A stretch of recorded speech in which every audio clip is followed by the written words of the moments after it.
Kalau kita nak cakap sekarang ni takut. Pasal pihak polis yang saya beritahu tidak ada SOP. Jadi siapa sebut, kita panggil. Dan saya dah 5 kali kena panggil. Padahal saya tidak mengacu sesiapa.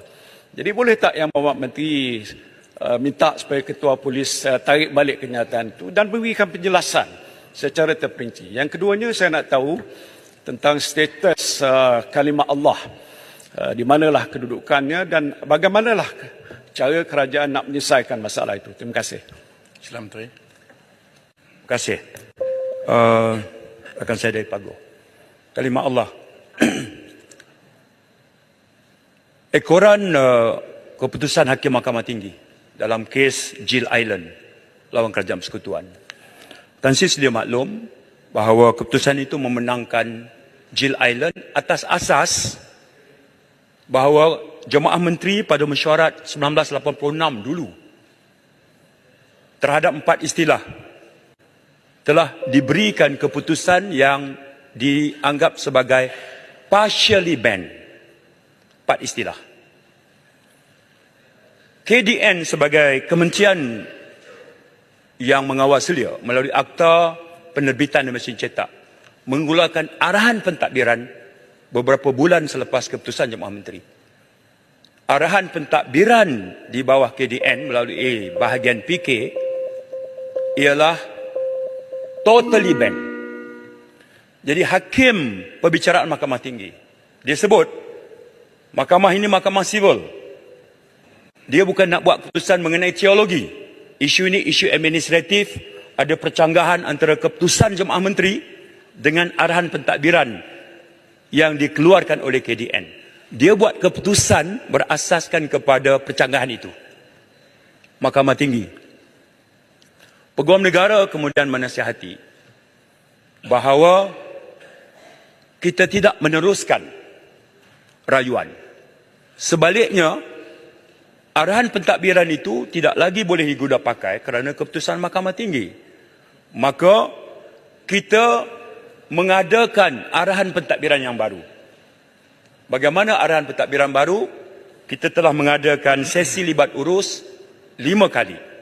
Dan kemudian hasil libat urus itu telah pun kita bentangkan pada MKI yang dipengusikan oleh Tuanku Sultan Selangor.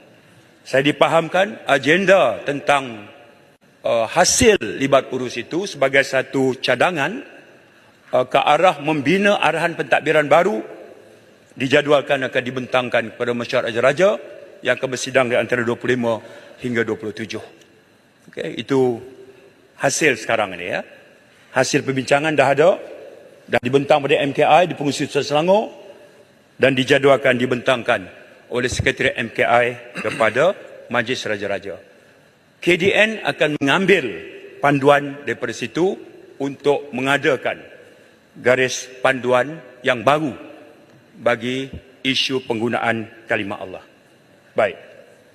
Ketua Polis Negara dikatakan mengeluarkan kenyataan tak boleh bercakap tentang 3R. Tuan Sri, nak cakap tentang bangsa kita, kasih sayang pada bangsa, bangsa mesti rajin, bangsa mesti terus maju, tingkatkan martabat dan kemuliaan, tak ada siapa, tak ada salah apa-apa pun.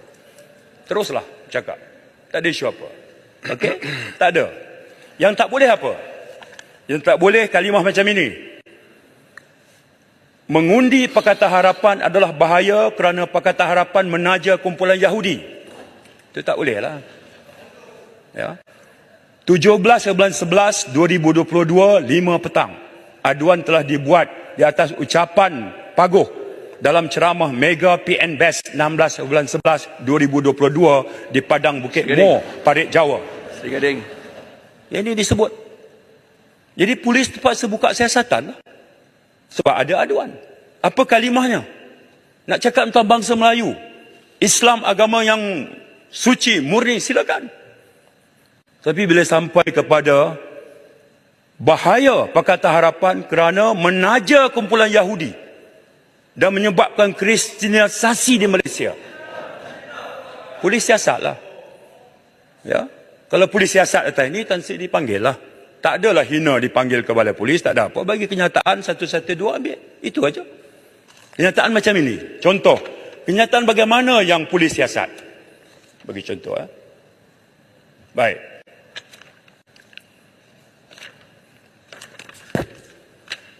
Saya ambil contoh. Baik. Ini yang dibuat oleh Marang, 30 Julai 2022. Ada aduan dibuat. Sepanjang 22 bulan memerintah, Pakatan Harapan telah merungkai perlembagaan persekutuan. Buang Islam. Cabar hak istimewa orang Melayu. 22 bulan saya dengan Pagoh sama-sama dalam kerajaan. Pernahkah Pagoh, cuba kita recall balik, pernah tak 22 bulan tu ada sebarang kertas jemaah menteri atau sebarang keputusan di peringkat majlis tertinggi Pakatan Harapan kita sebut nak rungkai perlembagaan dan nak buang Islam? Tak ada. Tapi ini diungkap.